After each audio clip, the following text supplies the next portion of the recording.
تاریخ کے صرف اسی دائرے میں اثر انداز نہیں ہوتی ہیں، یا ان کی جو اثر پذیری یا ان کی بات کی ویلیڈیٹی اور جو ریلیونس ہوتی ہے وہ آؤٹ ڈیٹ نہیں ہوتی. It doesn't get outdated, وہ اس وقت کے ساتھ باؤنڈ نہیں ہوتے. وہ بہت ان کی تاریخ کے سے باہر نکل کر، یعنی کہ اور بیونڈ دیئر ٹائم انہوں نے چیزیں سجیسٹ کی ہوتی ہیں. تو امام غزالی کا شمار ان لوگوں میں سے ہوتا ہے.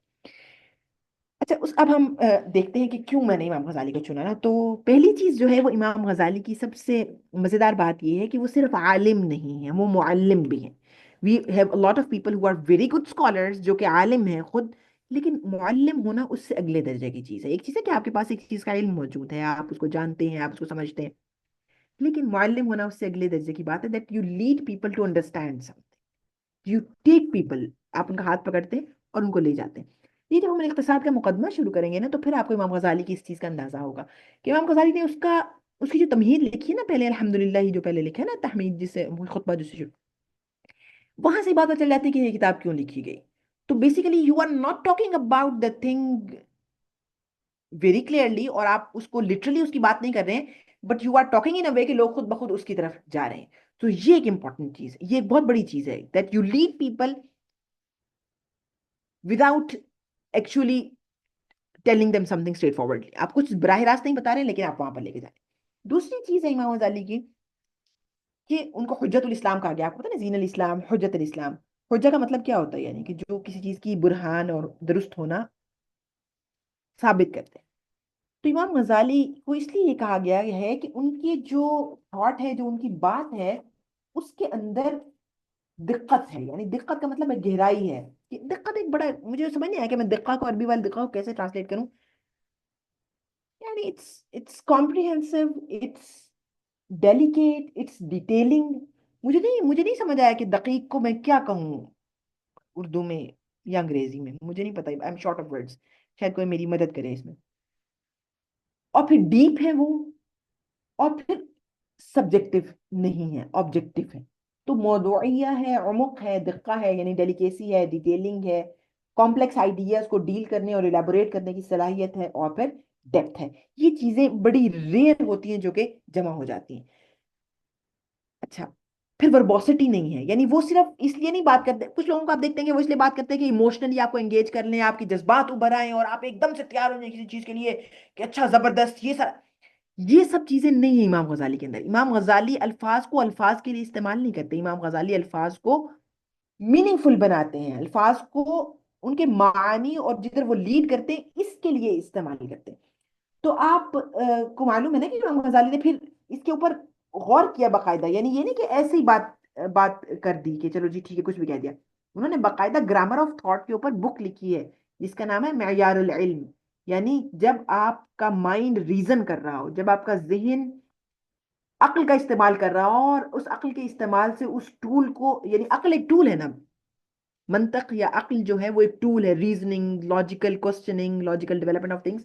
تو اس ٹول کو جب آپ کسی چیز کے اوپر اپلائی کر رہے ہوں تو، اور جب سوچ رہے ہوں تو پھر کیا کریں. یہ ہے گرامر آف تھاٹ. اس کو امام غزالی نے اس وقت، یعنی آپ اب بات کرتے ہیں اکانومی آف نالج کی، اور اب آپ بات کرتے ہیں وٹگنسٹائن کی، اور آپ بات کرتے ہیں کیسے کہتے ہیں ڈیریڈا کی، اور ان سب لوگوں کی جنہوں نے آپ کو بتایا کہ تھاٹ کی گرامر کیا ہو سکتی ہے، یا لینگویج کی کیا ہو سکتی ہے، اور کس طریقے سے وہ اس سے ریلیٹڈ ہوتی ہے آپ کے دماغ سے. امام غزالی نے اس وقت معیار العلم لکھی، that how your mind should be trained to reason. پھر صرف یہ نہیں، اس کے ساتھ انہوں نے میزان العمل لکھی. میزان العمل کا مطلب یہ ہے کہ ایتھکس آف ایکشن، کہ جب آپ انگیج ہو رہے ہیں، جب آپ کام کر، ایک تو سوچ ہے، علم ہے، اس کے بعد practically when you are doing something, when you are into it، میزان العمل. تو دونوں چیزوں کو، work ethics، virtue of action and also grammar of thought، معیار العلم اور میزان العمل، یہ دونوں. تو یہ ایک بڑی یونیک بات ہے جس میں آپ علم اور عمل دونوں کے لیے اصول بناتے ہیں، ضوابط بناتے ہیں، اور باقاعدہ ایک میزان بناتے ہیں کہ کس کے اوپر اس کو جج کیا جا سکتا ہے. اس کے بعد امام غزالی انگیج ہوتے ہیں چیزوں میں. So it's talking about abstract things first, it's talking about theory first, and then getting involved into the practical things. اب ہم کہتے ہیں کہ theory کی بات نہ کریں اور نظریے کی بات نہ کریں، آپ بس کام نہیں. It's important to know why you are doing something and how you are doing something. تو اس لیے امام غزالی کو میں نے چنا کیونکہ وہ معیار العلم اور میزان العمل دونوں پر یقین رکھتے ہیں. اور پھر الفاظ کو براہ راست صرف الفاظ کے لیے نہیں، انفعال کے لیے نہیں، ایموشنل اراؤزل کے لیے استعمال نہیں کرتے ہیں. وہ آپ کو لاجیکل، باقاعدہ پلانڈ اور بامقصد الفاظ دیتے ہیں. ٹھیک ہے. اچھا، تو پھر آپ کو ٹولز سیکھ، پھر اس لیے وہ حجت الاسلام. اس کے بعد پھر ہم نے جب پہلے بات کی نا امام غزالی کی انٹلیکچوئل جرنی کی اور اپسٹمولوجی کے کوسچن کی، تو اس سفر کے دوران امام غزالی نے اپنی اپسٹمولوجی کو ریوائز کیا، اور اس میں ہمارے لیے بھی سبق ہے کہ آپ اپنی اپسٹمولوجی کو اس طرح سے مت ڈیفائن کر دیں کہ آپ نے بس جس میں پیدا ہوئے صرف وہی علم کا مرکز و محور بنایا اور اسی کو لے کر آگے چلتے رہے. دنیا میں آپ کے ارد گرد کیا ہو رہا ہے، لوگ کس طرح سے علم حاصل کر رہے ہیں، ان کے مصادر کیا ہیں، کس چیز کو وہ اتھینٹک سمجھتے ہیں، کون سا سورس آف نالج اتھارٹیٹیو ہے، کون سا سورس آف نالج اتھارٹیٹیو نہیں ہے، اس کے اوپر آپ کی کوئی توجہ نہیں ہے. اگر ایسا ہوگا اور آپ اپنے ہی خول اور اپنے ہی دائرے میں بند رہیں گے تو اس کا نتیجہ کیا نکلے گا؟ اس کا نتیجہ یہ نکلے گا کہ whatever you produce will not be relevant to the world around you and you will not be part of the broader academic world. So what you have to do is to to acquaint yourself, to familiarize yourself, تاکہ کہ آپ معلوم کریں کہ آپ کے ارد گرد کیا ہو رہا ہے. What are the alternative sources of knowledge, what are the alternative methodologies of knowledge. یہ چیزیں یہ آپ نے دیکھنی ہے. یہ دیکھنے سے آپ کو پتا چلے گا کہ میں کہاں سٹینڈ کرتا ہوں اور باقی لوگ کہاں سٹینڈ کرتے ہیں. تو امام غزالی کے دور میں 4 میجر میتھڈولوجیز تھیں جن کو امام غزالی نے اس وقت دیکھا اور پورا اس کا جائزہ لیا. ٹھیک. تو کون کون سی تھیں وہ بھلا؟ باطنیین کی، جس کا میں نے آپ سے پہلے ذکر کیا کہ باطنیین کے بارے میں وہ جو ہے وہ بات کرتے ہیں کہ باطنی جو اسماعیلی ہیں جن کے بارے میں نے آپ کو بتایا، جو جو ہے وہ ایسوٹیرکس بھی کہلاتے ہیں. تو وہ ان کے پاس جو علم کے ذریعے ہیں وہ چھپے ہوئے ہیں، اور ایسوٹیرزم اور خفیہ ٹیکنیکس کے ذریعے اور کچھ ایسی پریکٹسز کے ذریعے جو کہ عام طور پر نہیں ہوتی، اس سے وہ علم حاصل کرتے ہیں. متکلمین کا ذریعہ جس میں ریزن کی بات ہے اور ریویلیشن کی بات ہے، یعنی ریزن اور ریویلیشن دونوں کو کمبائن کر کے بات کرتے ہیں.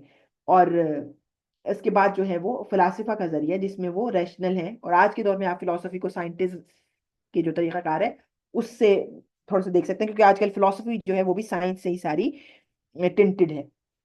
philosophy of science and philosophy, they are kind of tinted because they are product of Western civilization and thought, so they are basically kind of developed in the same domain.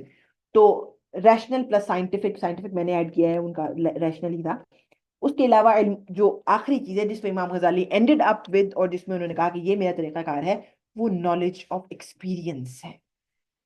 knowledge based on intuition, knowledge based on divine enlightenment of your heart, کہ خدا خود آپ کے اوپر کشف حقیقت کرتا ہے. لیکن ان سب کے ساتھ انہوں نے ان کو رد کیا. ظاہر ہے کہ فلاسفہ کو انہوں نے مکمل طور پر رد کیا. آپ کو پتا انہوں نے فلاسفہ کی تکفیر کی، بہت ساری کتابیں لکھی، لیکن اس کو لکھنے کا اور رد کرنے کا بھی ایک طریقہ تھا. یہاں پہ بھی امام غزالی سے سیکھنے کی ضرورت. امام غزالی نے پہلے کئی سال فلسفہ پڑھا اور پھر ایک کتاب لکھی جس کا نام تھا مقاصد الفلاسفہ. مقاصد الفلاسفہ کا کیا مطلب ہے؟ یعنی کہ کیا ان کی پرپزز ہیں، ایمز ہیں، گولز ہیں. تو جب انہوں نے وہ کتاب لکھی، لوگوں نے کہا کہ غزالی فلسفی ہے. یعنی ایسی چیزیں لکھی جن سے فلاسفہ کو انکار نہیں تھا. پوری philosophical epistemology as it is انہوں نے اس کتاب میں لکھ دی کہ this is how philosophers think, this is how they reason, this is how they process their thoughts, this is how they develop their ideas, this is their whole enterprise. یہ ساری انہوں نے وہاں پر لکھ دی. اس کے بعد انہوں نے جو دوسری کتاب لکھی وہ ہے تحافظ الفلاسفہ، کہ کہاں پر وہ غلطی کرتے ہیں، کہاں پہ وہ فولی کا شکار ہو جاتے ہیں، کہاں پہ وہ فولش ہو جاتے ہیں. تو اس تحافظ الفلاسفہ میں انہوں نے وہ ان ساری چیزوں کا رد کیا جو کہ انہوں نے پہلے بات کی تھی.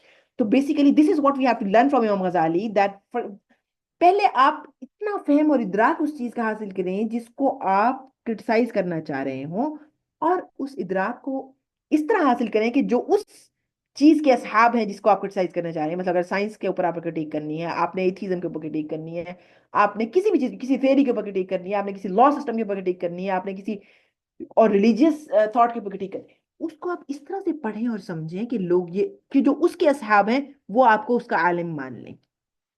اتنی فہم حاصل کرنے کے بعد آپ اس کو تنقید کرنے کے پیراڈائم میں جائیں گے، تب آپ کی تنقید ویلڈ ہوگی. اور this is the major problem of our times, کہ ہم دوسروں کی فہم نہیں کی طرف جاتے ہی نہیں ہیں. جو شخص بھی فہم کی کوشش کرتا ہے ہم اس کو بھی ایلینیٹ کر دیتے ہیں، آئسولیٹ کر دیتے ہیں، اس کو ہم سٹگمیٹائز کر دیتے ہیں. تو پھر ہم تنقید کی طرف کیسے جائیں گے؟ ہمارا علم سطحی ہے، ہمارا علم جو ہے وہ ڈیپ ڈاؤن نہیں ہے. نہ ہم اپنی تراث کو، ٹریڈیشن کو ڈیپ ڈاؤن جا کے پڑھتے ہیں، نہ ہی ہم دوسروں کی جس چیز کے اوپر ہم تنقید کرنا چاہ رہے ہوتے ہیں، یا جس کو ہم انکاؤنٹر کرنا چاہ رہے ہوتے ہیں، یا جسے بات کرنا چاہتے ہیں، اس کے اوپر ہم غور کرتے ہیں، ایسا نہیں۔ تو بہرحال انہوں نے فلاسفہ کے، میں نے آپ کو بتایا کہ یہ امام غزالی سے ہمیں لینے کی ضرورت ہے کہ پہلے مقاصد پھر تحافظ، پہلے ان کے گولز، پہلے ان کی انٹرپرائز کی پوری انڈرسٹینڈنگ، اس کے بعد کرٹیک۔ پھر متکلمین کے بارے میں بات کی، انہوں نے کہا متکلمین جو ہے وہ ایک چیز میں درست ہیں کہ انہوں نے جو ہے دفاع کیا ہے دین کا بہت اچھے طریقے سے اور ساری بات کی ہے، لیکن ایک چیز میں درست نہیں ہے، کیونکہ انہوں نے اسلام میں ایسی چیزیں اور ایسی تھاٹس اور ایسی باتیں بھی ڈال دی ہیں جن کا اسلام سے، جو اسلامک ٹرمینالوجیز نہیں ہے، تو ایسی مصطلحات کو اسلام میں داخل کیا ہے جو کہ اسلام کا حصہ نہیں تھی۔ یہ انہوں نے متکلمین پہ کرٹیک کی، بات نہیں ہے ان کو ظاہر ہے کہ انہوں نے ٹوٹل ڈسکارڈ کیا۔ سوری، فلاسفہ میں ایک بات رہ گئی، فلاسفہ کی انہوں نے تکفیر کی تین چیزوں میں۔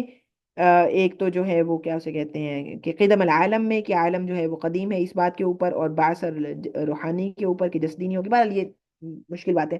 تو انہوں نے فلاسفہ کی بہرحال تکفیر کی تین امور میں، اور اس کے بعد جو ہے جس چیز کے اوپر انہوں نے باطنیین کا توقع، انہوں نے پورا کا پورا ڈسکورس وہ بتا دیا کہ خراب ہے، کیونکہ نالج صرف ایسوٹیرک نہیں ہو سکتا، نالج صرف انٹرنل نہیں ہو سکتا۔ پھر صوفیہ کے اوپر انہوں نے جا کر اب ہی اینڈڈ اپ ود دیٹ۔ اب ہم نے یہ دیکھنا ہے کہ وہ کون سی میتھڈالوجی تھی جس کے اوپر امام غزالی جا کے رکے، اور جس کو ہم نے سمجھنا ہے، اور اس کے بعد ہم نے الاقتصاد فی الاعتقاد انشاءاللہ اگلی کلاس میں ہم شروع کریں گے۔ امام غزالی نے ایک سب سے پہلے تو امام غزالی نے یہ کہا کہ ریزن اور ریویلیشن جو ہے وہ ایک دوسرے سے متضاد نہیں ہے، عقل اور وحی کا آپس میں تضاد نہیں ہے۔ This has been standard Islamic position since ever. ابن حزم نے بھی یہ بات کی، غزالی نے بھی بات کی، رازی نے بھی یہ بات کی، لیکن غزالی کی مثال بڑی مزیدار ہے۔ وہ یہ کہتے ہیں کہ جیسے نور البصر اور شمس دونوں ضروری ہیں، یعنی sunlight and eyesight. If there is no sunlight, sunlight سے مراد ہے کہ کوئی بھی سورس آف جو لائٹ ہے، یعنی سن لائٹ اگر نہیں ہے تو آپ کی آنکھ کی جو نورانیت ہے یا نور ہے یا آئی سائٹ ہے، it is of no value, ٹھیک۔ اور اگر سن لائٹ ہے اور آپ کے پاس آئی سائٹ نہیں ہے، تب بھی آپ کچھ نہیں دیکھ سکتے۔ تو بیسیکلی وہ یہ کہتے ہیں کہ ریویلیشن جو ہے، جو وحی کا علم ہے، جو ٹریڈیشن ہے، جو قرآن اور سنت ہے، وہ سن لائٹ ہے، اور آپ کی جو عقل ہے وہ آئی سائٹ ہے۔ یعنی بیسیکلی عقل is the potential, it is the capability, it is what makes you eligible to understand and interact with revelation. تو ریویلیشن جو ہے وہ سن لائٹ ہے، اور غزالی کے بقول، اور جو آپ کی عقل ہے وہ آئی سائٹ کے مترادف ہے۔ تو امام غزالی نے بہرحال پھر اس جو حدیث جبریل کی تینوں چیزیں ہیں ان کے ساتھ انگیج کیا، یعنی انہوں نے صرف ایک ڈائمنشن کو نہیں اٹھایا، انہوں نے ایمان کی ڈائمنشن کو اٹھایا، تو کلام میں تصانیف کی، اور کلام میں الاقتصاد فی الاعتقاد اور قواعد العقائد جیسی چیزیں لکھی، جہاں پر انہوں نے درست عقیدے اور عقیدہ اہل سنہ کی وضاحت کی۔ اس کے بعد انہوں نے اسلام کی والی ڈائمنشن کو اٹھایا، تو انہوں نے پھر فقہ کی بات کی، اور فقہ میں ظاہر ہے کہ وہ بہت بڑا نام ہے اصول فقہ میں بھی۔ اور احسان میں جو ہے جب انہوں نے آئے تو انہوں نے تصوف کی بات کی، اور this is what he basically ended up where he ended up. تو یہ چیزیں ہیں کہ آپ اگر درست طریقے سے چیزوں کو لے کے چلنا چاہتے ہیں، تو پھر آپ کو اسلام، ایمان اور احسان کا جو ایک کمبینیشن ہے جو غزالی کی شخصیت میں نظر آتا ہے، وہ ایک موجودہ دور کے اچھے مسلمان، مبلغ، داعی، متکلم، یا جو بندہ بھی انگیج کر رہا ہے دوسری سویلائزیشن کے ساتھ بحیثیت ایک مسلم انٹلیکچوئل کے، اس کو ان تینوں چیزوں کا کمبینیشن، یہ ہمیں غزالی سے سیکھنے کی ضرورت ہے۔ اچھا، اب کلام بھی آسان ہے، سیکھا دیکھا پتا، پڑھیں گے انشاءاللہ، اس کو بھی پڑھیں گے، اور فقہ بھی آپ میں بہت بڑے بڑے سارے علماء فقہ کے میرے پاس ابھی ساتھ ہمارے موجود ہیں، وہ میرا فیلڈ بھی نہیں ہے۔ لیکن امام غزالی نے اصول الدین اور فروع الدین فرق کیا، کس اعتبار سے؟ انہوں نے کہا کہ اصول الدین جیسے میں نے آپ کو بتایا کہ یہ عقیدہ ہے، اور فروع الدین میں نے آپ کو بتایا کہ ظاہر ہے کہ وہ فقہ کا علم ہے۔ تو امام غزالی نے امام جوینی کے بارے میں ویسے ذکر نہیں کیا کہ وہ ان سے کتنے جو ہے وہ ان کا کیا اثر رہا ان کی زندگی میں، لیکن جو اثر ہمیں نظر آتا ہے وہ یہ کہ امام غزالی ساری زندگی شافعی المسلک رہے اور اشعری المذہب رہے، یعنی کہ جو بھی آپ جس طرح سے بھی اس کو کہہ لیں گے، شافعی المذہب بھی کہہ سکتے ہیں کہ یعنی فقہ حنفی میں ان کا فقہ میں ان کا منہج جو تھا یا مذہب تھا وہ شافعی رہا ہمیشہ، اور کلامی جو مذہب تھا ان کا یا مشرب تھا وہ ہمیشہ اشعری ہی رہا۔ لیکن فقہ کے اندر انہوں نے شافعی ہونے کے بعد، یہ میں آپ کو بتا رہی ہوں کہ اصول الدین اور فروع الدین میں ہمارا معاملہ کیسا ہونا چاہیے، جو what the insight we need to take from Imam Ghazali, کہ جب اصول الدین کی بات آئی تو انہوں نے صرف جس چیز کو درست سمجھا اور جس کو ڈیفینڈ کیا اور جس کو پروپیگیٹ کیا اور جس کے اوپر کرٹیک نہیں کی، وہ مذہب اہل سنہ ہے۔